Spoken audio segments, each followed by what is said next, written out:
তাদের গুণাবলী, তাদের ক্যারেক্টারিস্টিক্স, অ্যাট্রিবিউটস আল্লাহ তাআলা কালামুল্লাহ মাজিদে উল্লেখ করেছেন যে তিনি কাদেরকে ভালোবাসেন। তার আগে আপনারা একটু উত্তর করে আমাকে বলেন তো যে আমরা আল্লাহর ভালোবাসা পেতে চাই কি চাই না? সবাই চাই না? এটাই আজকে আমাদের আলোচনার টপিক, যে যাদেরকে আল্লাহ ভালোবাসেন। আমরা আজকের এই চমৎকার সন্ধ্যায় জেনে নিব যে আল্লাহ তাআলা কাদেরকে পছন্দ করেন এবং কাদেরকে ভালোবাসেন। এবং প্রিয় ভাই এবং বোনেরা, আল্লাহ তাআলার ভালোবাসা অর্জন এটা মানব জীবনের সবচাইতে বড় সৌভাগ্যের বিষয়। কি বলেন? আমরা যদি প্রেসিডেন্টের কাছের লোক হই, প্রধানমন্ত্রীর যদি কাছের লোক হই, যদি আমরা জানি যে পিএম আমাকে ভালোবাসে, প্রেসিডেন্ট আমাকে ভালোবাসে, কেমন লাগবে? ভালো লাগবে। আর যদি আমরা এটা জানতে পারি যে রব্বে কারীম আল্লাহ রব্বুল ইজ্জা ওয়াল জালাল তিনি আমাকে ভালোবাসেন, কেমন লাগবে আমাদের? এই ভালোবাসাকে আমরা বলে বোঝাতে পারবো? পারবো না। এটাই আমরা চাই, এটাই আমাদের জীবনের টার্গেট, কামনা, ঠিক কিনা? তো একজন প্রকৃত মুমিন সেই যে আল্লাহর সান্নিধ্য পেতে চায়, আল্লাহ তাআলার ভালোবাসা সে পেতে চায়। এবং মজার ব্যাপার হচ্ছে আল্লাহ তাআলা সুস্পষ্ট স্টেটমেন্টের মাধ্যমে কালামুল্লাহ মাজিদে তিনি জানিয়ে দিয়েছেন তিনি কাদেরকে কাদেরকে ভালোবাসেন। আজকের এই আলোচনায় আমরা সেটাই জানার চেষ্টা করব যে বিশেষ কিছু গুণে গুণান্বিত ব্যক্তি আছে যারা এই সৌভাগ্যের অধিকারী, যাদেরকে আল্লাহ তাআলা ভালোবাসেন বলে তিনি কোরআনে জানিয়েছেন। আমরা যেন সেই সমস্ত গুণগুলো আমাদের নিজেদের মধ্যে ধারণ করতে পারি। আল্লাহ তাআলা আমাদের তৌফিক দান করুন। আমরা সবাই আওয়াজ করে পড়ে আমিন। প্রিয় ভাই এবং বোনেরা, শুরুতেই একটা ইন্ট্রোডাক্টরি কথা বলে রাখি, ভূমিকা কথা মূল আলোচনায় যাওয়ার আগে। সেটা হচ্ছে আমাদের প্রত্যেকের মনে রাখতে হবে যে আল্লাহ তাআলা ভালোবাসা পাওয়ার প্রধান শর্ত হচ্ছে রাসূল সাল্লাল্লাহু আলাইহি ওয়াসাল্লামকে ভালোবাসা, তার অনুসরণ করা। This is the first and foremost reminder tonight. আজকের প্রথম রিমাইন্ডার এটা যে আমরা যে আল্লাহর ভালোবাসা পেতে চাই, এটার প্রধানতম শর্ত হচ্ছে আল্লাহ রাসূল সাল্লাল্লাহু আলাইহি ওয়াসাল্লামের অনুসরণ করতে হবে। ওনার অনুসরণ বাদ দিয়ে আল্লাহর ভালোবাসা কোশ্চিনকালেও পাওয়া যাবে না। যে আয়াত দিয়ে সূরাত আলে ইমরানের 31 নম্বর আয়াত দিয়ে আমি আমার আলোচনা শুরু করেছিলাম, এই আয়াতে আল্লাহ তাআলা খুব স্পষ্ট করে বলছেন, কুল ইন কুনতুম তুহিব্বুনাল্লাহা ফাত্তাবিউনি ইউহিব্বুকুমুল্লাহ। হে নবী, আপনি বলে দিন যে ওহে আমার উম্মতেরা, যদি তোমরা আল্লাহকে ভালোবাসতে চাও তাহলে ফাত্তাবিউনি, আমি নবীর অনুসরণ করো, তাহলে ইউহিব্বুকুমুল্লাহ, আল্লাহ তাআলা স্বয়ং তোমাদেরকে ভালোবাসতে শুরু করে দিবেন। বিশ্বনবীর ভালোবাসা ছাড়া, বিশ্বনবীকে অনুসরণ করা ছাড়া আল্লাহর ভালোবাসা কোশ্চিনকালেও পাওয়া যাবে। কাজী নজরুল ইসলাম খুব চমৎকার করে ওনার কবিতায় লিখেছেন, আল্লাহকে যে পাইতে চায় হাজরাতের অনুসরণে, আরশ কুরসি লৌহ কালাম না চাইতে পেয়েছে সে, রসুল নামের রশি ধরে যেতে হবে খোদার ঘরে, নদী তরঙ্গে যে পড়েছে ভাই দরিয়াতে সে আপনি মেশে, হাজরাতের অনুসরণে আরশ কুরসি লৌহ কালাম না চাইতে পেয়েছে সে। সুবহানাল্লাহ পড়েন। রাসূল সাল্লাল্লাহু আলাইহি ওয়াসাল্লামের অনুসরণের মধ্য দিয়ে আল্লাহ তাআলার ভালোবাসাটা অর্জন করতে হবে। এর বাইরে যে আল্লাহ তাআলার ভালোবাসা কোশ্চিনকালেও পাওয়া যাবে না। এবং রাসূল সাল্লাল্লাহু আলাইহি ওয়াসাল্লাম ঠিক যতটুকু করেছেন ঠিক অতটুকুই করতে হবে, এর চেয়ে বেশি করা যাবে না। রাসূল সাল্লাল্লাহু আলাইহি ওয়াসাল্লামের চাইতে কি বেশি মুত্তাকি হওয়া সম্ভব? সবাই বলেন নাই। রাসূল সাল্লাল্লাহু আলাইহি ওয়াসাল্লামের চাইতে বেশি বুজুর্গ হওয়া সম্ভব? ওনার চাইতে বেশি আল্লাহওয়ালা হওয়া সম্ভব? ওনার চাইতে বেশি আল্লাহ তাআলার কাছে প্রিয় ব্যক্তিত্ব হওয়া সম্ভব না, কোশ্চিনকালেও না, অসম্ভব।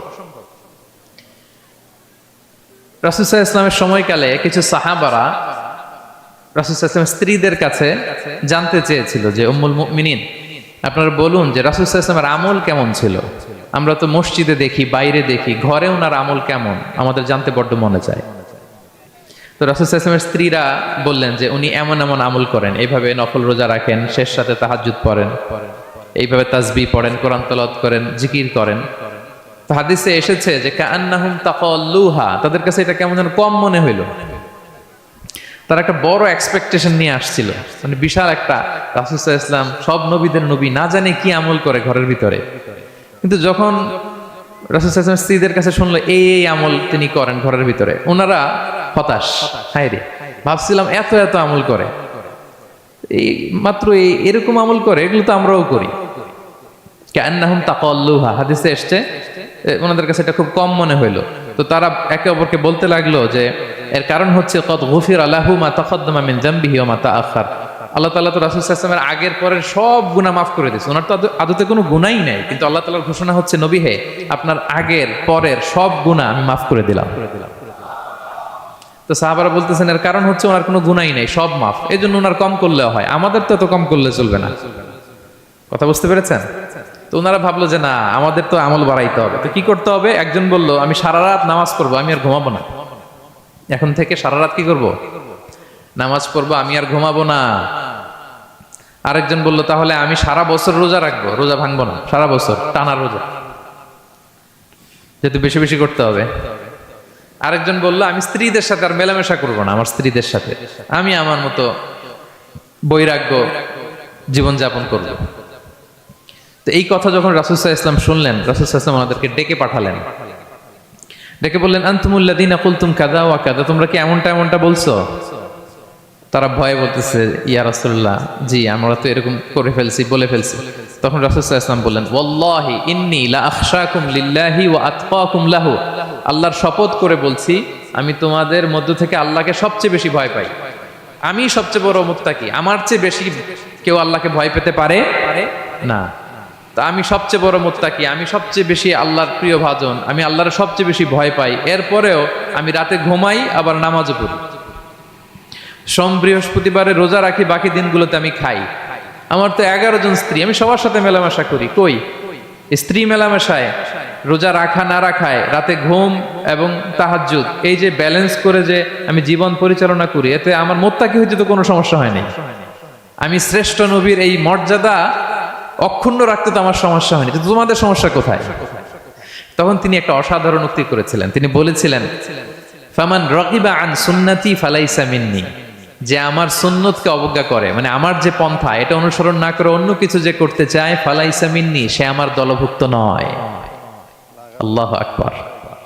কি ভারসাম্যবোধ, কি ব্যালেন্সড লাইফস্টাইল, কি পরিমতি বোধ তিনি আমাদের শিখিয়েছেন। তাহলে বোঝা গেল সারা রাত ইবাদত করলেই ওইটা শ্রেষ্ঠ ইবাদত হয় না। কারণ রাসূল সাল্লাল্লাহু আলাইহি ওয়াসাল্লাম ঘুমাতেন আবার ইবাদত করতেন, স্ত্রীদের সাথে মিলতেন, সামাজিক কাজ করতেন, মাঝে মাঝে নফল রোজা রাখতেন, মাঝে মাঝে অনেকদিন রাখতেন না। This is balance, this is Islam. এবং এর চেয়ে শ্রেষ্ঠ ইসলাম আর হতে পারে না। তার মানে বোঝা গেল রাসূল সাল্লাল্লাহু আলাইহি ওয়াসাল্লামের চাইতে যদি এক কাঠি বেশি বোঝেন আপনি, এটা ইসলাম হবে? এটা হবে বাড়াবাড়ি, ঠিক কি না? রাসূল সাল্লাল্লাহু আলাইহি ওয়াসাল্লাম যেমনটি করেছেন ঠিক তেমনটি করার নাম ইসলাম। এবং এভাবেই আল্লাহ তাআলার ভালোবাসা পাওয়া সম্ভব, এছাড়া পাওয়া সম্ভব। তাহলে মূল আলোচনায় যাওয়ার আগে এটা হচ্ছে ইন্ট্রোডাক্টরি পয়েন্ট 1, যে আল্লাহ তাআলার ভালোবাসা পাওয়ার 1 নাম্বার শর্ত হচ্ছে রাসূল সাল্লাল্লাহু আলাইহি ওয়াসাল্লামের অনুসরণ। তার চেয়ে যদি বেশি ইবাদত করেন ওইটা ইসলাম নয়, তার চেয়ে বেশি বুজুর্গি দেখাইতে গেলে ওইটা বুজুর্গি নয়। তিনি যেমন যেমন করেছেন ঠিক তেমন করার নামই ইসলাম, এবং সেটার মাধ্যমে আল্লাহ তাআলার ভালোবাসা পাওয়া সম্ভব। এই পয়েন্টটা বুঝছেন না সবাই? আচ্ছা, ইন্ট্রোডাক্টরি পয়েন্টের 2 নাম্বার কথা হচ্ছে আমরা কি করে বুঝবো যে আল্লাহ তাআলা আমাদের ভালোবাসেন? কিভাবে বুঝবো যে তিনি আমাদেরকে পছন্দ করেন, ভালোবাসেন? এটা বোঝার কিছু সিস্টেম আছে। 1 নাম্বার সিস্টেম হচ্ছে আপনি জাস্ট দেখুন যে আপনি নিজেকে কোন কাজে ব্যস্ত রেখেছেন, আপনি আপনাকে কোন কাজে ব্যস্ত রেখেছেন। আপনার লাইফস্টাইলের দিকে তাকান, লুক অ্যাট ইউর লাইফস্টাইল, আপনি নিজেই বুঝে যাবেন। আপনি যদি দেখেন যে না, আপনার ভালো ভালো কাজে আপনার ব্যস্ততা, আপনার এঙ্গেজমেন্ট ভালো লোকদের সাথে, আপনার সার্কেলটা ভেরি গুড সার্কেল, ভালো কাজে আপনার মন টানে, আপনি ভালো কাজ করেন, যদি আপনার কার্যক্রম এরকম হয় তাহলে বুঝে নেবেন আল্লাহ তাআলা আপনাদেরকে ভালোবাসেন। আলহামদুলিল্লাহ। আর যদি দেখেন না, যত আকাম কুকাম আছে ওইটার সবার আগে আপনি, যেই কাজে আল্লাহর ক্রোধ আসে, আল্লাহ রাগ হয়ে যান, যেই কাজ ইসলামে করার নিষেধ, যেটাতে তার অসন্তুষ্টি, ওই কাজে আপনার এঙ্গেজমেন্ট, ইনভলভমেন্ট, আপনার সার্কেলগুলোও এরকম, তাহলে বুঝে নেবেন আল্লাহ ভালোবাসা, এই মহা সৌভাগ্য আপনার কপালে জোটে নাই। তাহলে এটা হচ্ছে একটা সিস্টেম। আল্লাহ আপনাকে ভালোবাসেন কিনা এভাবে বুঝবেন যে আপনি নিজেকে কোন কাজে ব্যস্ত রেখেছেন, একটু দেখুন, আপনি মিলাতে পারবেন। 2 নাম্বার পদ্ধতি হচ্ছে এটা বোঝার যে তিনি আমাকে ভালোবাসেন কিনা, সেটা হচ্ছে পৃথিবীবাসী আপনাকে ভালোবাসে কিনা এটা একটু দেখেন। এই পৃথিবীর ভালো মানুষগুলোর কাছে আপনার একটা গ্রহণযোগ্যতা আছে কিনা এটা দেখেন। এটা দেখলে আপনি বুঝতে পারবেন। সহিহ মুসলিমের একটা ছোট্ট হাদিস শেয়ার করি। রাসূল সাল্লাল্লাহু আলাইহি ওয়াসাল্লাম বলেছেন যে ইন্নাল্লাহা ইযা আহাব্বা আবদান দাআ জিবরিল ফাকালা ইন্নী উহিব্বু ফুলানান ফাআহিব্বা। আল্লাহ তাআলা যখন কোনো বান্দাকে ভালোবাসে তখন তিনি জিবরাইলকে ডেকে বলেন, হে জিবরাইল, আমি আমার এই বান্দাকে ভালোবাসি, তুমিও তারে ভালোবাসো। ফায়ুহিব্বুহু জিবরিল, জিবরাইল আলাইহিস সালাম তারে ভালোবাসতে শুরু করে। শুধু এখানেই না, সুম্মা ইউনাদি ফিস সামা, তারপরে তিনি আকাশে একটা অ্যানাউন্সমেন্ট করেন। ফায়াকুল, তিনি বলেন যে ইন্নাল্লাহা ইউহিব্বু ফুলানান ফাআহিব্বু, ও আকাশবাসীরা, ও ফেরেশতারা, আল্লাহ তাআলা তার এই বান্দাকে ভালোবাসে, তোমরা সবাই তারে ভালোবাসো। তখন ফায়ুহিব্বুহু আহলুস সামা, গোটা আকাশবাসী তারে ভালোবাসতে শুরু করে, মানে ফেরেশতারা। তো আল্লাহ তাআলা এবং সকল ফেরেশতারা যখন তাকে ভালোবাসতে শুরু করে, রাসূল সাল্লাল্লাহু আলাইহি ওয়াসাল্লাম বললেন সুম্মা ইউদাউ লাহুল কবুলু ফিল আরদ, তখন পৃথিবীতে তার গ্রহণযোগ্যতা বাড়িয়ে দেওয়া হয়, তার অ্যাকসেপ্টেন্স বাড়িয়ে দেওয়া হয়। সবার কাছে তার একটা গ্রহণযোগ্যতা আছে, সবাই তাকে ভালোবাসে। এটা হচ্ছে একটা পদ্ধতি যে আল্লাহ তাআলা আপনাকে ভালোবাসে কিনা আপনি নিজেই বুঝবেন, যে পৃথিবীবাসী আপনাকে ভালোবাসে কিনা, আপনার কলিগরা আপনাকে ভালোবাসে কিনা, আপনার বন্ধুরা আপনাকে ভালোবাসে কিনা, আপনার নেইবররা আপনাকে ভালোবাসে কিনা, পৃথিবীর ভালো মানুষগুলোর কাছে আপনার গ্রহণযোগ্যতা আছে কিনা। যদি থাকে বুঝবেন আল্লাহ তাআলা আপনাকে ভালোবাসেন, ঠিক কিনা? আল্লাহ তাআলা আমাদেরকে যেন ওই কাতারে শামিল করেন, আমরা পড়ি আমিন। তাহলে আলোচনার টপিক, আল্লাহ তাআলা যাদেরকে ভালোবাসেন। শুরুতে আমরা জানলাম ভালোবাসার পদ্ধতি হচ্ছে, প্রক্রিয়া হচ্ছে একটাই, রাসূল সাল্লাল্লাহু আলাইহি ওয়াসাল্লামের পুঙ্খানু অনুসরণ, তার চেয়ে বেশিও না কমও না, হুবহু অনুসরণ, ঠিক কিনা? 2 নম্বরে জানলাম কি করে বুঝবো, নিজের দিকে তাকান, আপনি কি করেন, what's your activity, what's your engagement, নিজেই বুঝবেন। আর দেখেন যে আশেপাশের মানুষ আপনার ব্যাপারে কি বলে।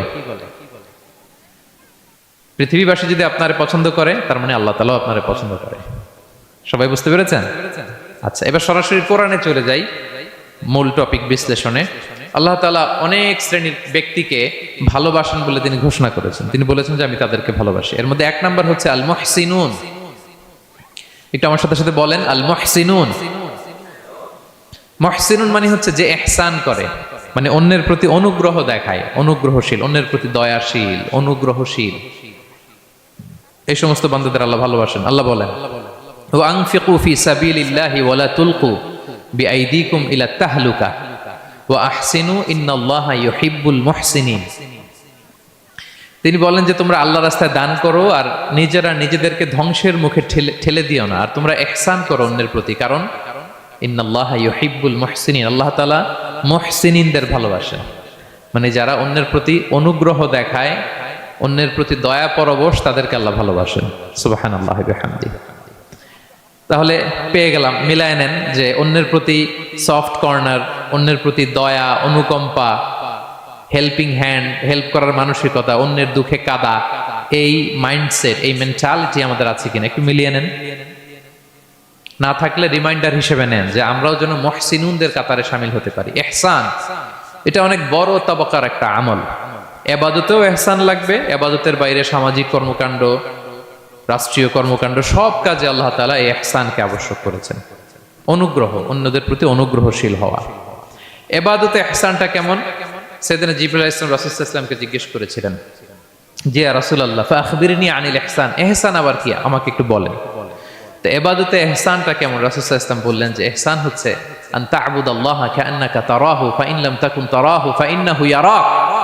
তুমি এমন ভাবে ইবাদত করবে, তুমি ভাববে যে তুমি আল্লাহকে দেখছো, তুমি আল্লাহকে দেখে দেখে ইবাদত করতেছো, এরকম ভাবো না একটু।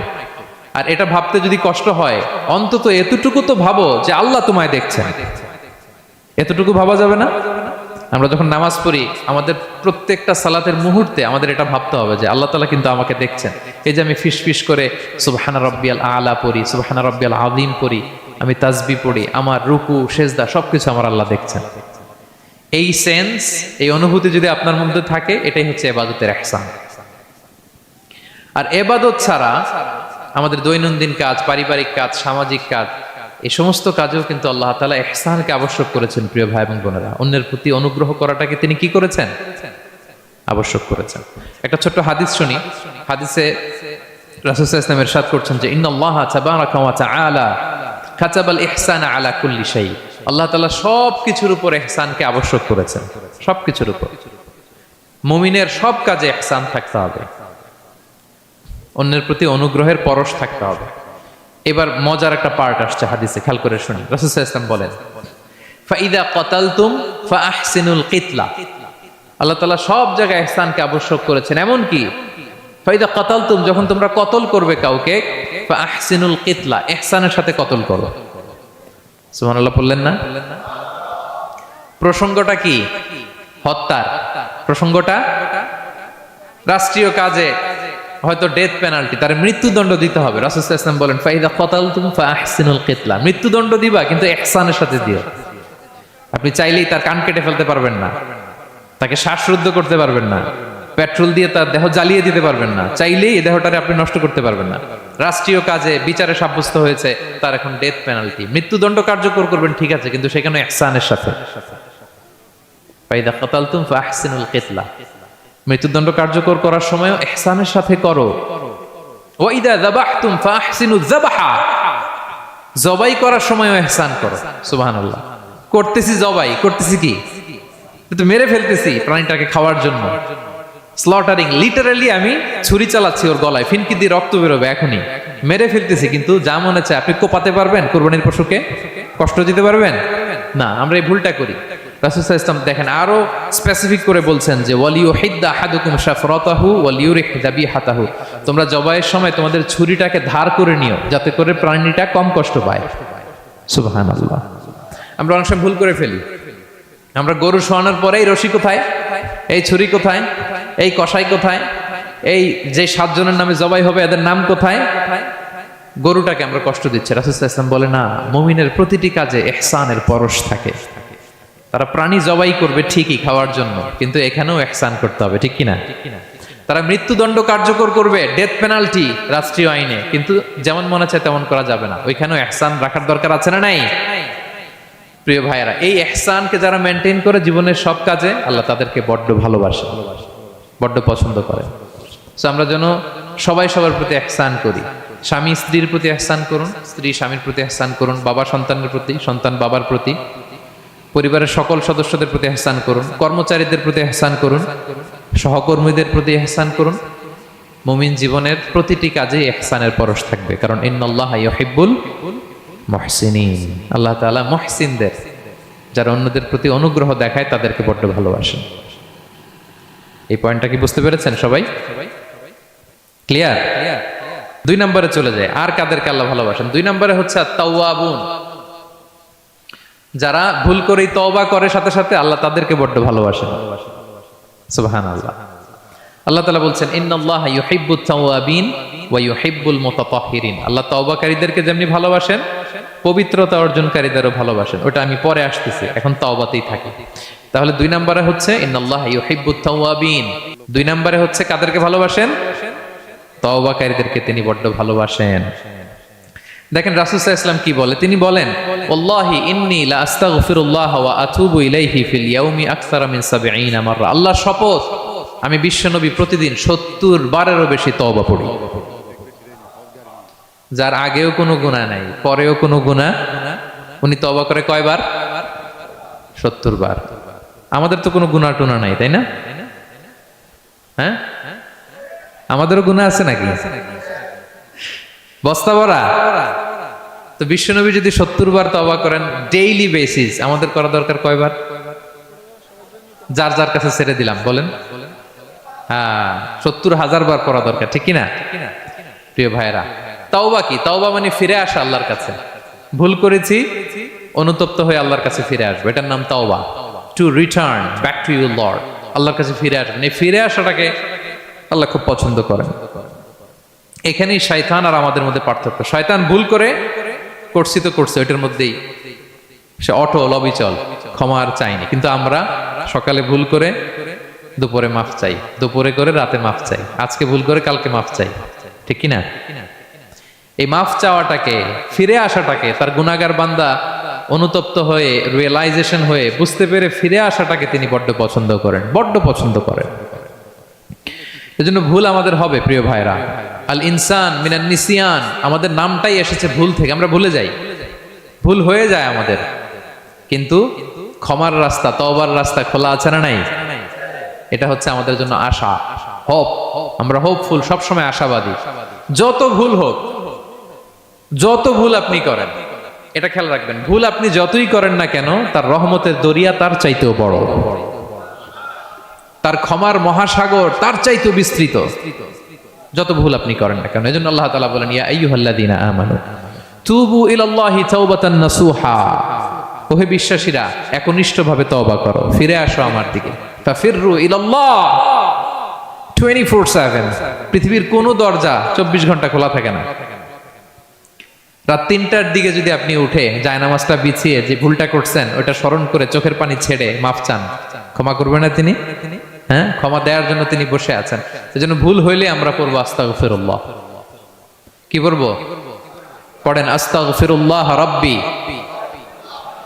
মিন কুল্লি যামবি ওয়া আতুবু ইলাইহি। পড়েন আস্তাগফিরুল্লাহাল্লাযী লা ইলাহা ইল্লা হুয়াল হাইয়ুল কাইয়্যুম ওয়া আতুবু ইলাইহি। এটা পড়ে আল্লাহর কাছে ফিরে আসবেন, অনুতপ্ত হবেন, আল্লাহ ভুল করে ফেলেছে, আল্লাহ তুমি ক্ষমা করো, আল্লাহ তুমি ক্ষমা করো, আল্লাহ আমরা ভুল করে ফেলেছি। ভুল সবাই করে, কে না করে? হ্যাঁ, কুল্লু ইবনে আদম খাত্তা, বিষ্ণু বলেন তোমরা সবাই ভুলকারী, কিন্তু ওয়া খায়রুল খাত্তাইন আত-তাওয়াবুন, এই ভুলকারীদের মধ্যে শ্রেষ্ঠ যে ভুল করেই তওবা করে। তওবা করতে রাজি আছেন তো? সবাই রাজি আছেন? আমার প্রিয় ভাইরা, এই তওবার দৃশ্যটা দেখতে আল্লাহ বড্ড পছন্দ করেন। বান্দা যখন ভুল বুঝতে পারে, মাথাটা নিচু করে চোখের পানি ছেড়ে বান্দা যখন কাঁদতে শুরু করে, এই দৃশ্যটা দেখলে আল্লাহ সহ্য করতে পারে না। আল্লাহর রহমতের দরিয়ায় জোশ খেলে যায়, বান্দা যা চায় আল্লাহ তাই দিয়ে দেয়। তখন চোখের পানির এত বড় পাওয়ার। এজন্য আমরা ভুল করে যেন অটল না থাকি, আল্লাহর কাছে যেন ক্ষমা চাই, আমরা যেন ফিরে আসি তার দরবারে। তার দরবার সবসময় খোলা। এবং তিনি এই তওবার বা ফিরে আসার দৃশ্যটা দেখতে কত পছন্দ করেন শোনেন। রাসূল সাল্লাল্লাহু আলাইহি ওয়াসাল্লাম বলেন, ওয়াল্লাযী নাফসি বিয়াদিহি, তার শপথ যার হাতে আমার আত্মা, লাউলাম তুযনিবু, তোমরা যদি ভুল না করতে, লা যাহাবাল্লাহু বিকুম, আল্লাহ তোমাদেরকে ধ্বংস করে দিতেন। ওয়ালা জাআ বিকওমিন, আল্লাহ এমন এক জাতি তৈরি করতেন, ইউযনিবুন, ওরা খালি ভুল করত, ফায়াস্তাগফিরুন, আর ক্ষমা চাইতো, ফায়াগফিরুল্লাহু লাহুম, আর আল্লাহ তাদের ক্ষমা করতেন। তোমরা যদি ভুল না করতে, এই বনি আদম, তোমরা যদি ভুল না করতে, তোমাদেরকে আল্লাহ তাআলা ধ্বংস করে এমন একটা গোষ্ঠী বানাইতেন যারা খালি ভুল করতো আর মাফ চাইতো, ভুল করতো আর মাফ চাইতো, আর আল্লাহ মাফ করে দিত। সুবহানাল্লাহ পড়লেন না? গাফিরিয যামবি ওয়া কাবিলিত তাওব, তিনি পাপ মোচন করার জন্যই তো তিনি আমার রব, তওবা কবুল করার জন্যই তো তিনি আল্লাহ সুবহানাহু ওয়া তাআলা, তিনি রব্বে কারীম। তার দয়ার কোনো শেষ নাই, তার মায়ার কোনো শেষ নাই। আমরা যখন তওবা করি, অনুতপ্ত হই, চোখের পানি ছেড়ে যখন কাঁদি, আল্লাহ যে কত খুশি হয় এটার একটা উপমা হাদিসে এসেছে, সহিহ মুসলিমের হাদিস। রাসূল সাল্লাল্লাহু আলাইহি ওয়াসাল্লাম বলেন, লাল্লাহু আশাদ্দু ফারাহান বিতাওবাতি আবদিহি হিনা ইয়াতুবু ইলাইহি, কেউ যখন তওবা করে আল্লাহ কত খুশি হয় জানো? শোনো, ওই ব্যক্তির চাইতে আল্লাহ বেশি খুশি হয়ে যায় যে ব্যক্তি মরুভূমিতে সফরে বেরিয়েছে, সাথে তার বাহন বা উট, ওই উটের মধ্যেই তার পানি বা খাবার, হঠাৎ করে উটটা হারায় গেছে। শুনতেছেন? মরুভূমিতে উট নিয়ে বের হয়েছিল সফরে, উটের মধ্যে তার পানি, তার খাবার, তার বেঁচে থাকার সমস্ত মাধ্যম, কিন্তু হঠাৎ করে উট কি হয়ে গেছে? হারায় গেছে। উট খুঁজে আর পায় না, দৌড়াতে দৌড়াতে হয়রান। কত দৌড়াবে? ধুধু মরু প্রান্তর, কয়েক ঘন্টা দৌড়ালেই তো সে তৃষ্ণার্ত হয়ে মারা যাবে। দৌড়াতে দৌড়াতে হাঁপাতে হাঁপাতে শেষ, জীবনের আশাও শেষ, যে উট যেহেতু পাই নাই, আজকে সারাদিন দৌড়ালে তো তৃষ্ণা আমি মারাই যাব রাতে। তো জীবনের আশা ভরসা শেষ করে হাঁটতে হাঁটতে হাঁপাতে হাঁপাতে হঠাৎ একটা গাছের সন্ধান পেল। ওই গাছের নিচে যে এত ক্লান্ত, তৃষ্ণার্ত, হাঁপাতে হাঁপাতে ঘুমায় গেছে, হতাশ, আমার বাঁচার আর কোনো মাধ্যম নাই, আমার উট হারায় গেছে, ওইখানেই পানি, ওইখানেই খাবার। ক্লান্ত শ্রান্ত হয়ে তৃষ্ণার চোটে ঘুম চলে আসছে। হঠাৎ ঘুম থেকে জেগে ওঠে, উটটা পাশেই দাঁড়ায় আছে।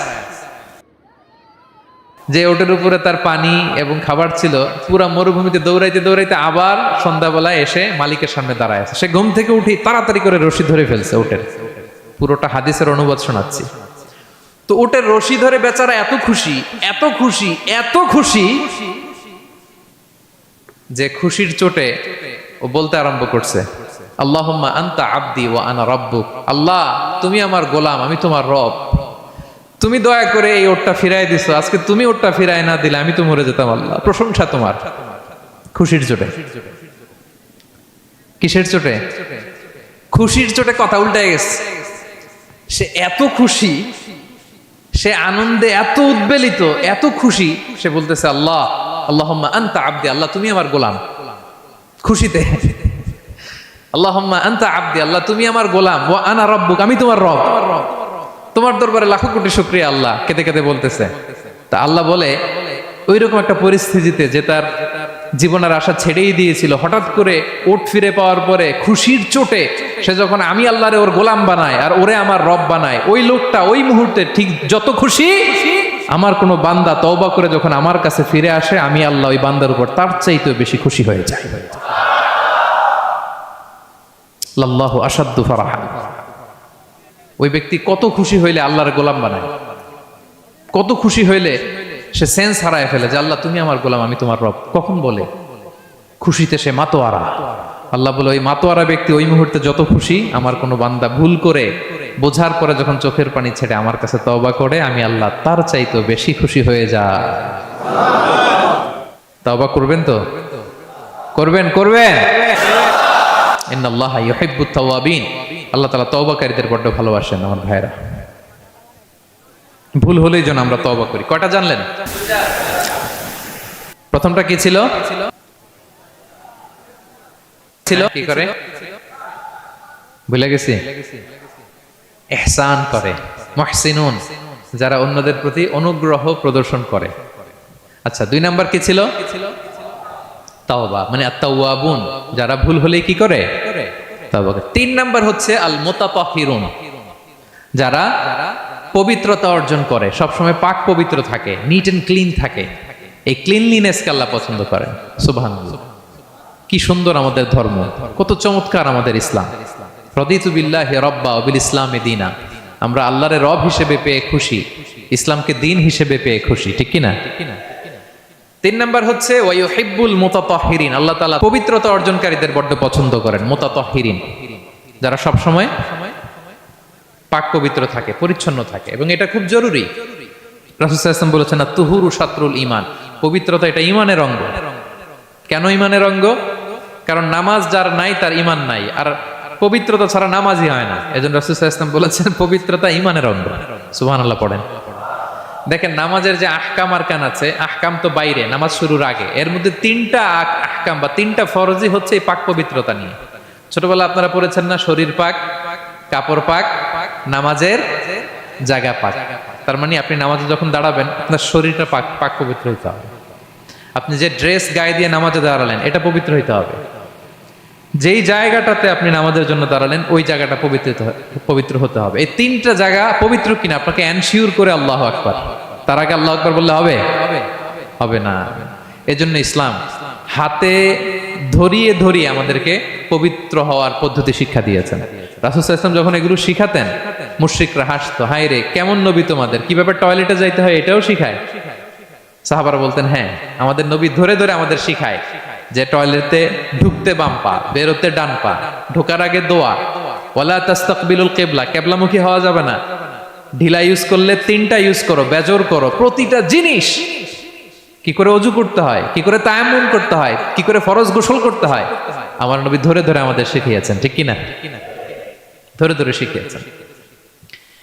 কিভাবে ওযু করবেন, রাসূল সাল্লাল্লাহু আলাইহি ওয়াসাল্লাম গামলা নিয়ে তিনি দেখিয়েছেন। কিভাবে তায়াম্মুম করবেন, মাটিতে বাড়ি দিয়ে তায়াম্মুম করে দেখিয়েছেন। কেমন করে মেসওয়াক করবেন দেখিয়েছেন। কিভাবে আতর ইউজ করবেন দেখিয়েছেন। ক্লিনলিনেসের যত দিক হতে পারে সব বিশ্বনবী আমাদের শিখিয়েছেন। এমনকি কালামুল্লাহ মাজিদে আল্লাহ তাআলা আমাদেরকে সুস্পষ্ট জানিয়েছেন, ইয়া আইয়ুহাল্লাযীনা আমানু ইযা কুমতুম ইলাস সালাতি ফাগসিলু উজুহাকুম। যখন নামাজে দাঁড়াবা আগে ওযু করো। ফাগসিলু উজুহাকুম, যারা আরবি বোঝেন, আগে মুখ ধুয়ে নাও। ওয়া আইদিয়াকুম ইলাল মারাফিক, তারপরে 2 হাত কোণী পর্যন্ত ধুয়ে নাও। ওয়ামসাহু বিরুউসিকুম, তারপর মাথা মাসে করে নাও। ওয়া আরজুলাকুম ইলাল কাবাইন, এরপরে টাকনু পর্যন্ত 2 পা ধুয়ে নাও, ওযু হয়ে গেল না? হয়েছে না? এবার ধরে ধরে আমাদেরকে শেখানো হয়েছে। যদি গোসল ফরজ হয়, ওয়া ইন কুনতুম জুনুবান ফাত্তাহহারু, গোসল ফরজ হলে গোসল করে নাও। এখন অজু গোসলের জন্য পানি নাই, তো অজু আর গোসলের জন্য যদি পানি না থাকে, ফালাম তাজিদু মাআন ফাতায়াম্মামু সাঈদান তাইয়্যিবা, পবিত্র মাটি দিয়ে তায়াম্মুম করো। দেখেন, অজুও শিখাইলো কোরআন, তায়াম্মুমও শিখাইলো কোরআন। পাক পবিত্র হওয়ার, ক্লিনলিনেসের যত আয়োজন আছে সব আল্লাহর কোরআনে আছে না নাই? সব আল্লাহ তাআলা আমাদেরকে জানিয়ে দিয়েছেন। এবং আম্মা জান আয়েশা রাদিয়াল্লাহু তাআলা আনহা আল্লাহ রাসূল সাল্লাল্লাহু আলাইহি ওয়াসাল্লামকে জিজ্ঞেস করেছিলেন, ইয়া রাসূলুল্লাহ, কিয়ামতের দিন এত নবীর উম্মত, কোটি কোটি মানুষ, আপনি আপনার উম্মতকে চিনবেন কি করে? এত মানুষ থাকবে, আপনি কি করে চিনবেন? রাসূল সাল্লাল্লাহু আলাইহি ওয়াসাল্লাম বললেন, ইন্না উম্মতি ইয়াতুনা ইয়াউমাল কিয়ামাতি গুররাম মুহাজ্জালিনা মিন আসারিল wudu। তিনি বললেন, অজুর চিহ্ন দেখে আমি আমার উম্মত চিনব। আমার যে সমস্ত উম্মতেরা অজু করে নামাজ পড়েছে, অজুর পানি তাদের গায়ের যেই যেই জায়গায় লেগেছে, এই জায়গাগুলো কিয়ামতের দিন রেডিয়াম বাতির মতো জল জল জল জল করে জ্বলতে থাকবে। আমি এটা দেখে চিনে ফেলবে আমার উম্মত, নামাজি, পাক্কা নামাজি। আল্লাহু আকবার। এবং অতিরিক্ত পবিত্রতা অর্জনের জন্য কিছু সাহাবীদেরকে আল্লাহ স্পেশালি কোরআনে অ্যাপ্রিশিয়েট করেছেন। তারা হচ্ছে মসজিদে কোবা পল্লীর আশেপাশে যে সাহাবারা, তারা অতিরিক্ত পবিত্রতা অর্জন করতেন। আল্লাহ তাআলা বলেন, ফিহি রিজালুন ইউহিব্বুনা আন ইয়াতাতাহহারু। এই মসজিদে কোবার আশেপাশে এমন কিছু মুসল্লি আছে যারা পছন্দ করে পবিত্রতা অর্জন করতে, বেশি পবিত্রতা অর্জন করতে তারা পছন্দ করে। আর ওয়াল্লাহু ইউহিব্বুল মুত্তাহিরিন, আল্লাহ তাআলা অতিরিক্ত পবিত্রতা অর্জনকারীকে ভালোবাসেন, পছন্দ করেন। সুবহানাল্লাহ পড়েন। তো তাদের প্রশংসা যখন আল্লাহ তাআলা কোরআনে করলেন, বিষ্ণু সাল্লাল্লাহু আলাইহি ওয়াসাল্লাম তাদেরকে ডাকলেন, বললেন, ও কোবাপল্লীর সাহাবীরা, ঘটনা কি? তোমাদের নাম বিশেষভাবে আল্লাহ তাআলা কোরআনে উল্লেখ করেছে যে ফিহি রিজালুন ইউহিব্বুনা আন ইয়াতাতাহহারু। কি তোমাদের এমন গুণ? তোমরা কিভাবে পবিত্রতা অর্জন করো? তারা বলতে আরম্ভ করলো যে নাতাওয়াদ্দাউ লিস-সালাহ, আমরা নামাজের সময় ওযু করি, ওয়া নাগতাসিলু মিনাল জানাবা, গোসল ফরজ হলে গোসল করি, ওয়া নাস্তানজি বিল মা, আর পানি দিয়ে ইস্তেনজা করি। সুবহানাল্লাহ। এই পানি দিয়ে ইস্তেনজা করাটা আল্লাহ পছন্দ করেছেন। ওনাদের সময় ওনারা পানি দিয়ে ইস্তেনজা করতো না, পাথর দিয়ে, ঢিলা দিয়ে তারা ক্লিন হয়ে যেত। এর কারণ হচ্ছে তাদের খাদ্য প্রক্রিয়াটা এমন ছিল, ড্রাই ফ্রুট খেত তো, খেজুর, গোশত, রুটি, তো তাদের স্টুলটা ওই রকম হইতো। আরবের লোকদের অনেকের এই স্টুলটা এরকম হয়। যেমন আমাদের যখন কখনো কোষ্ঠকাঠিন্য হয়, তখন দেখবেন যে আমাদেরও এরকম হয়। তা আমরা যখন স্টুল পাস করি, তখন আমাদের এই পায়ুপথটা মূলত বেরিয়ে আসে, স্টুল পাস করে আবার পায়ুপথ আমাদের দেহের ভেতরে চলে যায়। ফলে যখন কারো কোষ্ঠকাঠিন্য হয়, তখন দেখা যায় যে তারা টিস্যু ইউজ করা লাগে না। আমাদেরও কখনো কখনো এরকম হয় না? হয়। তো ওনাদের সারা বছর একই রুটিন, ওনাদের আসলে টিস্যু ইউজ করা লাগে না, ওনাদের স্টুলটাই এরকম। কিন্তু এরপরেও ওই সাহাবারা এক্সট্রা পানি ইউজ করতেন। আমরা যেমনি কল ঘোরালেই পানি, ওই সময় পানি এত অ্যাভেলেবল ছিল না, সপ্তাহে একদিন গোসল করার সুযোগ পেতেন। পানি মানে এটা গোল্ডের মতো দাম, ডায়মন্ডের মতো দাম পানি মরুভূমিতে। তো তারা বলে, ওয়ানাস্তানজি বিল মা, আমরা পানি জমিয়ে রাখি, সেই পানি দিয়ে ইস্তেনজা করি। রাসূল সাল্লাল্লাহু আলাইহি ওয়াসাল্লাম বললেন, ক্বালা ফাহুয়া যাক ফাআলাইকুমু, তাহলে এটাই সেই কারণ, এটাই সেই কারণ। এজন্যই আল্লাহ তাআলা স্পেশালি কোরআনের ভেতরে তোমাদের নাম তুলে দিয়েছেন। পড়ুন সুবহানাল্লাহ। তা আমরা যেন এই পবিত্রতাকে গুরুত্ব দেই প্রিয় ভাইয়েরা, কারণ আল্লাহ তাআলা তিনি বলছেন, ইন্নাল্লাহা ইউহিব্বুত তাওয়াবিন, তিনি তাওবাকারীদের যেমনি ভালোবাসেন, ওয়া ইউহিব্বুল মুতাতাহহিরিন, তিনি পবিত্রতা অর্জনকারীদেরকে ভালোবাসেন। আমরা যেন ওযু করার সময় খুব ভালোভাবে করি। রাসূল সাল্লাল্লাহু আলাইহি ওয়াসাল্লাম যখন বললেন অজুর পানি যেখানে লাগে ওটা জল জল করে জ্বলবে, তো আবু হুরায়রা রাদিয়াল্লাহু তাআলা আনহু হাত তো ধুইতে হয় কোনি পর্যন্ত, উনি এতটুকু ধুইতেন। উনি বলতেন যে কিয়ামতের দিন আমার হাত এতটুকু পর্যন্ত জল জল করবে। কি মাইন্ডসেট ওনাদের, সুবহানাল্লাহ বিহামদিহি। সো আমরা যেন এই ক্লিনলিনেসের সর্বোচ্চ নাজরানা পেশ করি, সর্বোচ্চটা যেন আমরা সবসময় মেসওয়াক করা, পারফিউম ইউজ করা, অজু গোসল যেন আমরা করি। ফলে আমরা মুতাতাহহিরিন, পবিত্রদের অন্তর্ভুক্ত হতে পারবো। আর আল্লাহ তাআলা পবিত্রদের বড্ড ভালোবাসেন। বুঝতে পেরেছেন? তাহলে 1 নম্বরে মুহসিনুন, যারা ইহসান করে, 2 নম্বরে যারা তাওবা করে, 3 নম্বরে যারা পবিত্র থাকে, 4 নম্বরে আল মুত্তাকুন, যারা আল্লাহ তাআলাকে ভয় পায়। আল্লাহ তাআলা বলছেন বালা মান আওফা বিআহদিহি ওয়াত্তাকা ফাইন্নাল্লাহা ইউহিব্বুল মুত্তাকিন। হ্যাঁ, যারা ওয়াদা রাখে, আল্লাহকে ভয় করে, আল্লাহ তাআলা এই মুত্তাকিদের বড় ভালোবাসেন।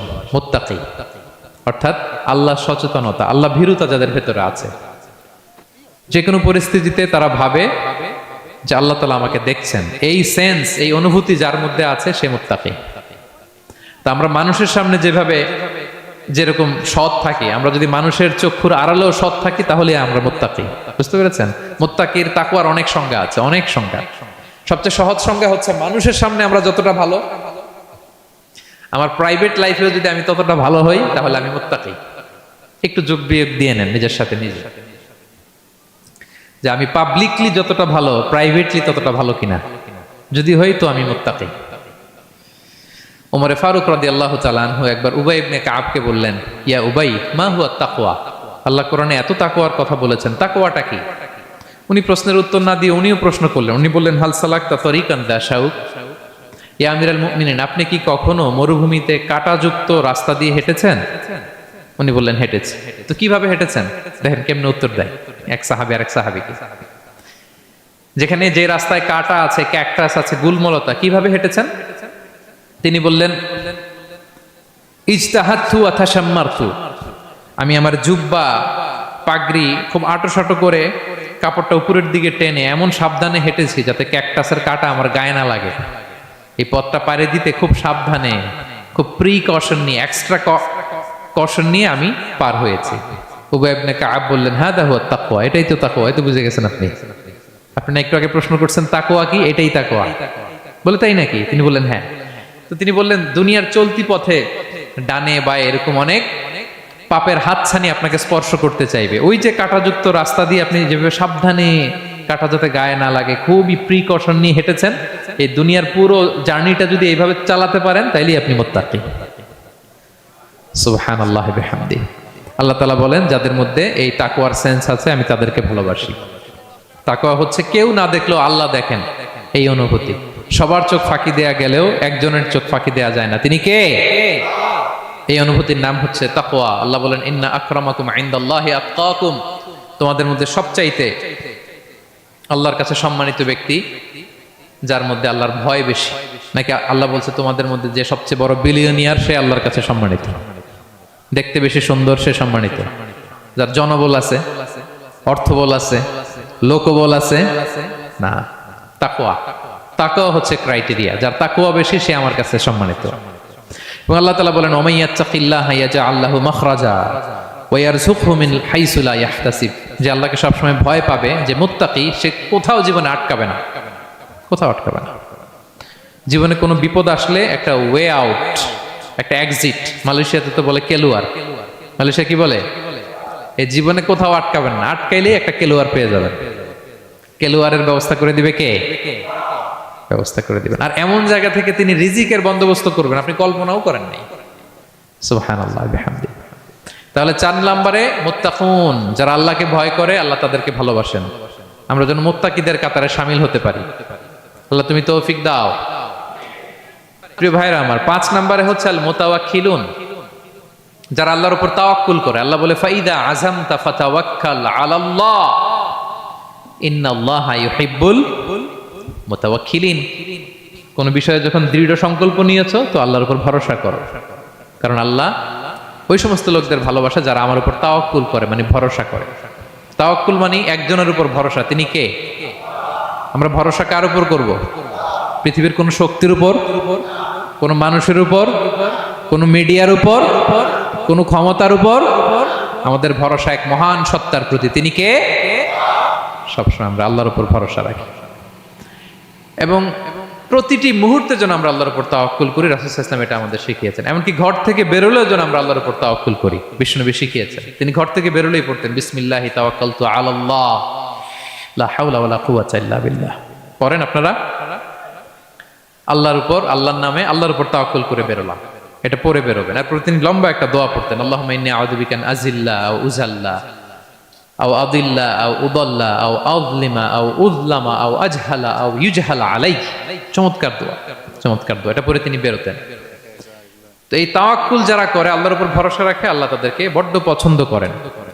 এখন তাওয়াক্কুলটা কি? তাওয়াক্কুল নিয়ে আমাদের সমাজে অনেক মিস আন্ডারস্ট্যান্ডিং আছে। প্রিয় ভাইরা আমার, তাওয়াক্কুল হচ্ছে কর্ম শেষে ফলাফলের জন্য আল্লাহর উপর নির্ভর করা। মনোযোগ দিয়ে শুনুন, আই রিপিট, আমি আবারও বলছি, কর্ম শেষে আগে কি কর্ম, কর্ম শেষে ফলাফলের জন্য কার উপর নির্ভর করা। এখন আপনি কর্ম বাদ দিয়ে দিলেন, কিছু করলেন না, আর বললেন আল্লাহ ভরসা, যা করে আল্লাহ, আল্লাহ ভরসা, তাওয়াক্কাল তো আল্লাহ হয়েছে। এটা আপনার মন গড়া কথা হয়েছে, এটা তাওয়াক্কুল হয়নি। ইসলামী তাওয়াক্কুল হচ্ছে আপনি আপনার সাধ্যের সবটুকু করবেন, করার পরে ফলাফল কি আসবে, ফলাফল কি আমার হাতে, কার হাতে? এই জন্য আপনি আল্লাহর উপর তাওয়াক্কুল করবেন। কিন্তু কাজ বাদ দেয়া যাবে না। অনেকে নিজেদের অপারগতা, দুর্বলতা, কর্মহীনতা আর অলসতাকে তাওয়াক্কুল বানায় ফেলছে। কাজ করতে মনে চায় না, অলসতা, কয় তাওয়াক্কুল করলাম। বলেন তো এটা তাওয়াক্কুল হয়েছে? না। এই অপারগতা, অলসতার নাম তাওয়াক্কুল নয়। তাওয়াক্কুল মানে হচ্ছে কোনো কাজের পরিকল্পনা করা, এরপরে পরিকল্পনা বাস্তবায়নের উপায় খুঁজে বের করা এবং নানা কিছুর সহযোগিতা নিয়ে সেটা বাস্তবায়নের প্রাণান্তকর চেষ্টা করা, সব করা, আপনার রোল প্লে করা। আপনার রোল প্লে করা শেষ, এরপর কর্ম শেষে ফলাফলের জন্য আপনি আল্লাহর উপর তাওয়াক্কুল করবেন। কিন্তু কিচ্ছু না করে হাত গুটিয়ে বসে থেকে যদি বলেন তাওয়াক্কুল করলাম, আল্লাহ ভরসা, হয়েছে? হয়েছে? তাওয়াক্কুল হয়েছে? হয় নাই। তো এখানে ব্যালেন্স অ্যাটিটিউডে আসতে হবে। আমি সব করতে পারবো, এটাও যেমনি ভুল, আল্লাহই সব করে দিবেন, এটাও ভুল। The position of Islam is somewhere in between these two extreme lines. এই দুইটার মাঝখানে ইসলামের পজিশন। পাখিকে তাওয়াক্কুলের মডেল হিসেবে আল্লাহ উপস্থাপন করেছেন। পাখিকে বিশ্বনবী বলেন, তোমরা যদি পাখির মতো তাওয়াক্কুল করো, পাখিরে যেমনি আল্লাহ খাওয়ায় তোমাদেরকেও খাওয়াবে। পাখি কেমনি তাওয়াক্কুল করে? বিশ্বনবী বলেন, তাগদু খিমাসান ওয়া তারুহু বিতানান। পাখিগুলো প্রতিদিন সকালবেলা কিচির মিচির রবে তার বাসা থেকে বের হয়ে জঙ্গলে ছড়িয়ে পড়ে, সারাদিন খুঁজতে খুঁজতে, ঘুরতে ঘুরতে, উঠতে উঠতে আল্লাহ তাআলা বিকেল বেলা আবার প্রতিটি পাখির ওদর পূর্তি করে তার ঘরে ফিরিয়ে নিয়ে আসে। ঠিক কিনা? তো পাখি কি ঘরের ভিতরে বসে থেকে তাওয়াক্কুল করছে? সকালবেলা আগে কি করছে? বের হয়ে গেছে। তো আগে আপনার রোলটা আপনার প্লে করতে হবে, তারপরে আপনি আল্লাহর উপর তাওয়াক্কুল করবেন। অনেকে নিজেদের অপারগতা, অলসতাকে তাওয়াক্কুল বানিয়েছে। না, অপারগতা, অলসতা, কর্মহীনতা, এগুলো থেকে রাসূল সাল্লাল্লাহু আলাইহি ওয়াসাল্লাম আল্লাহর কাছে পানাহ চেয়েছেন। এগুলোর সাথে ইসলামের কোনো সম্পর্ক নাই। তার মানে হাত গুটিয়ে বসে থেকে আল্লাহ ভরসা বলবেন, কি করবেন? হ্যাঁ, সর্বোচ্চ চেষ্টা চালিয়ে যেতে হবে। এরপরে ফলাফলের জন্য আমরা কার উপর ভরসা করব? কারণ ইন্নাল্লাহা ইউহিব্বুল মুতাওয়াক্কিলিন, আল্লাহ তাআলা তাওয়াক্কুলকারীদেরকেও ভালোবাসেন। আলহামদুলিল্লাহ বলেন। তাহলে কয়টা গেল? কয়টা? আর তিনটা বলবো, আর তিনটা। 6 নম্বরে হচ্ছে as-সাবিরুন। সাবিরুন মানে কি? হ্যাঁ, ধৈর্যশীল। তো বুঝে ফেলছে। as-সাবিরুন সবর শব্দ থেকে এসেছে। as-সাবিরুন মানে ধৈর্যশীল। যারা আল্লাহর উপর ধৈর্য, বিপদে আপদে আল্লাহর দেয়া বিপদে যারা ধৈর্য ধারণ করে, ওই ধৈর্যশীল ব্যক্তিদেরকে আল্লাহ তাআলা পছন্দ করেন। আল্লাহ তাআলা বলেন, ওয়া কাআইয়্যিম মিন নাবিয়্যিন ক্বাতালা মাআহু রিব্বিয়ুনা কাসীর ফামা ওয়াহানু লিমা আসাবাহুম ফি সাবিলিল্লাহ ওয়া মা দুউফু ওয়া মাস্তাকানু আল্লাহু ইউহিব্বুস সাবিরিন। কত নবী আছে, তাদের সাথে অনেক আল্লাহওয়ালারা লড়াই করেছে, তারা বিপদে হতোদ্যম হয়নি, নতজানু হয়নি, তাদেরকে দমানো যায়নি, তারা ধৈর্য ধারণ করেছে। কারণ ইন্নাল্লাহা ইউহিব্বুস সাবিরিন, আল্লাহ তাআলা ধৈর্যশীলদের বড় ভালোবাসেন। ধৈর্যশীল, ধৈর্য ধারণ করতে হবে। ধৈর্য ধারণ এটা সবার পক্ষে সম্ভব হয় না। ধৈর্য এটা এমন একটা গাছ, যে গাছের চারদিকে শুধু কাটা আর কাটা, কিন্তু ফলটা বড় মিষ্টি। আবার বলি, ধৈর্য এমন একটা গাছের নাম, যে গাছের সারা গায়ে কাটা, সারা গায়ে কি, কিন্তু ফল মিষ্টি। ওই মিষ্টি সুস্বাদু ফল আনতে গেলে কিছু কাটা সহ্য করতে হবে। আমরা যেন বিপদে ধৈর্য ধারণ করি। রাসূল সাল্লাল্লাহু আলাইহি ওয়াসাল্লামকে আল্লাহ তাআলা নিজে সান্ত্বনা দিয়েছেন আর বলেছেন, ওয়াসবির আলা মা ইয়াকুলুনা ওয়াহজুরহুম হাজরান জামিলা। নবী হে, আপনি হেরা গুহা থেকে এমন আলোর বাণী নিয়ে এসেছেন, এমন সংস্কারের কথা নিয়ে এসেছেন, এমন পাওয়ারফুল মেসেজ নিয়ে এসেছেন, এটা সমাজে দিলে সমাজ আপনাকে আলিঙ্গন করবে না, পাথর ছুড়বে, গালি দিবে, ট্যাগ লাগাবে, নানা তকমা দিবে, কিন্তু এগুলোতে পিছপা হওয়া চলবে না। নবী হে ওয়াসবির, আপনি ধৈর্য ধারণ করুন। আলা মা ইয়াকুলুন, ওরা যাই বলুক, আপনারে কখনো বলবে গণক, কখনো বলবে জাদুকর, কখনো বলবে পাগল, কখনো বলবে কবি, এখন আমাদেরকে বলে না, হ্যাঁ, কখনো বলে মৌলবাদী, কখনো বলে জঙ্গিবাদী, কখনো বলে রাজাকার, আছে না নাই?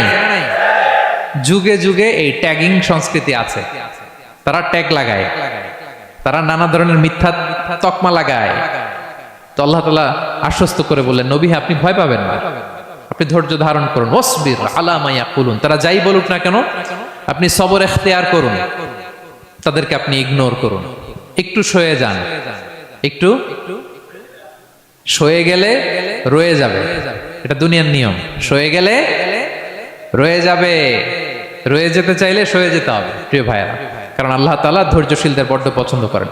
এবং রাসূল সাল্লাল্লাহু আলাইহি ওয়াসাল্লাম একটা চমৎকার হাদিস বলেছেন, তিনি বলেছেন আজাবান লিআমরিল মুমিন, মুমিনের ব্যাপারটা বড়ই ইন্টারেস্টিং, বড়ই চমৎকার, এটা মুমিন ছাড়া অন্য কারো হয় না। ব্যাপারটা কেমন? রাসূল বলেন ইন আসাবাতহু সাররাউ শাকারা, মুমিন যখন আনন্দে থাকে তখন মুমিন শুকরিয়া করে। শুকরিয়া করলে সওয়াব আছে না নাই? কারণ শুকরিয়া একটা ইবাদত। আর ওয়াইন আসাবাতহু দাররাউ, মুমিন যখন বিপদে পড়ে দুঃখে থাকে সাবারা, তখন সে ধৈর্য ধারণ করে। ধৈর্য ধারণ করলে সওয়াব আছে না নাই? তো সওয়াব ছাড়া আমাদের আর কিছু আছে? আমি জীবনে হয় সুখী নয় দুঃখী, কি বলেন? আমাদের জীবনের চলতি পথে হয় কখনো আমরা সুখী নয়, সুখের সময় কি করি? শুকর করি। শুকর করলে সওয়াব আছে না নাই? আর দুঃখের সময় কি করি? সবর করি। সবর করলে সওয়াব আছে না নাই? তাহলে হয় শুকর নয় সবর, এই দুইটা ইবাদত মুমিন জীবনে সর্বদা চলমান। কেমন একটা উইন উইন সিচুয়েশন, সুবহানাল্লাহ পড়বেন না? একটা উইন উইন সিচুয়েশন। এজন্য প্রিয় ভাইরা, মাথা গরম করবেন না, কখনোই অস্থির হবেন না, আতঙ্কিত হবেন না, ধৈর্য ধারণ করুন। কারণ ধৈর্য এমন একটা গাছ, চারি গায়ে কাটা, কিন্তু ফলটা বড় মিষ্টি। এজন্য আল্লাহ তাআলা বলেন ইন্নাল্লাহা ইউহিব্বুস সাবিরিন, আল্লাহ তাআলা ধৈর্যশীল বান্দাদেরকে পছন্দ করেন। কয়টা গেল? 6টা। 7 নম্বরে আল মুকসিতুন। মুকসিতুন মানে হচ্ছে ন্যায়পরায়ণ, যে ইনসাফের সাথে ফায়সালা করে, যে পার্শিয়ালিটি করে না, হ্যাঁ, 2 নাম্বারই করে না। বিচার করতে যে যখন রায় দেয় ন্যায়সঙ্গত ভাবে রায় দেয়, ঘুষ খেয়ে বায়াজ হয়ে কোনো রায় দেয় না, তাদেরকে আল্লাহ পছন্দ করেন। কিন্তু আমাদের বিচার ব্যবস্থার দিকে তাকান, গোটা বিশ্বব্যাপী আছে না নাই? ছোট্ট একটা বিচারেও দেখবেন যে ছোট্ট সালিশ বসছে, এর কাছ থেকে টাকা খেয়ে ওর পক্ষে রায় দিয়ে দেয়, এরকম আছে না নাই? না, আল্লাহ তাআলা তাদেরকে বড্ড অপছন্দ করেন। বরং যারা বায়াজ নয়, যারা পার্শিয়ালিটি করে না, যারা ইনসাফের সাথে ন্যায় ভিত্তিক ফায়সালা করে, আল্লাহ তাদেরকে পছন্দ করেন। আল্লাহ তাআলা বললেন ওয়া ইন হাকামতা ফাহকুম বাইনাহুম বিল কিসত, নবী যখন আপনি বিচার করবেন ন্যায় পরায়ণতার সাথে বিচার করুন, কারণ ইন্নাল্লাহা ইউহিব্বুল মুকসিতিন, আল্লাহ তাআলা ন্যায় পরায়ণদেরকে বড্ড ভালোবাসেন। ন্যায় পরায়ণ জীবনের প্রতিটি ক্ষেত্রে, পার্শিয়ালিটি আপনি করতে পারবেন না, আপনার মধ্যে কোনো বায়াসনেস থাকতে পারবে না। আল্লাহ বলেন কিয়ামতের দিন আমি যে মিজানের পাল্লা বসাবো, ওয়া নাদাউল মাওয়াজিনাল কিসতা লিয়াউমিল কিয়ামা, এই মিজানের পাল্লা, এর মধ্যে কোনো বায়াসনেস নাই। ফামাইয়ামাল মিসকালা যাররাতিন খাইরান ইয়ারা, অনুপরিমাণ ভালো এটাও ওজন হবে, অনুপরিমাণ খারাপ এটাও ওজন হবে। ফালা তুযলামু নাফসুন শাইআ, সেদিন কারো প্রতি বিন্দু পরিমাণ জুলুম করা হবে না। ন্যায় বিচারের মানদণ্ড তিনি সেদিন কায়েম করবেন। আর দুনিয়াতে যারা ন্যায় বিচার করে, ন্যায় ভিত্তিক ফায়সালা করে, তাদেরকে আল্লাহ ভালোবাসেন। সুবহানাল্লাহ পড়েন। রাসূল সাল্লাল্লাহু আলাইহি ওয়াসাল্লাম কতটা ন্যায়পরায়ণ ছিলেন শুনেন। 8ম হিজরিতে তিনি যখন মক্কা বিজয় করলেন, মক্কার লোকেরা তার হাতে বায়াত হলো, তিনি অল্প কিছুদিন এখানে 20 দিনের মতো ছিলেন মক্কায়। তো ইন দ্য মিন টাইম মক্কার কুরাইশ গোত্রের একটা শাখা, এটার নাম হচ্ছে বনু মাখজুমিয়া, বনু মাখজুমিয়া গোত্রের একটা নারী চুরিতে ধরা পড়ল। তো চুরি করলে ইসলামের বিধান কি? আস-সারিকু ওয়াস-সারিকাতু ফাকতাউ আইদিয়াহুমা, হাত কেটে দাও। এখন সাহাবারা বলতে লাগলো, হায় রে, এই নতুন মাত্র কুরাইশরা কালিমা পড়ে মুসলমান হইল, রাসূল সাল্লাল্লাহু আলাইহি ওয়াসাল্লাম যদি এখনই এই মহিলার হাত কেটে দেয় তাহলে এখানে তো একটা ঝামেলা হবে। কিন্তু আমরা তো কেউ বলারও সাহস রাখি না, কে যে বলবে নবীর কাছে যে নবী এই আজকের জন্য, এবারের জন্য এই মহিলারা মাফ করে দেন, হাত কেটে দিয়েন না। কেউ সাহস করতে পারে না। পরে রাসূল সাল্লাল্লাহু আলাইহি ওয়াসাল্লামের পালক পুত্রের ছেলে উসামা বিন যায়েদ হিব্বু রাসূলিল্লাহ, ওনাকে রাসূল সাল্লাল্লাহু আলাইহি ওয়াসাল্লাম বড্ড ভালোবাসতেন। সবাই বলে উসামারে যে বল, সে তো নাতির মতো। যায়েদ হচ্ছে পালক পুত্র, পালক পুত্রের ছেলে তো নাতি, হাসান হোসেনের মতো আদর করতেন। তো তাকে যে বলো, সবাই বললো উসামা আমরা কেউ পারবো না, তুমি যে বলো। তো উসামা ছোট মানুষ যে বলতেছে ইয়া রাসূলুল্লাহ, সবাই বলতেছে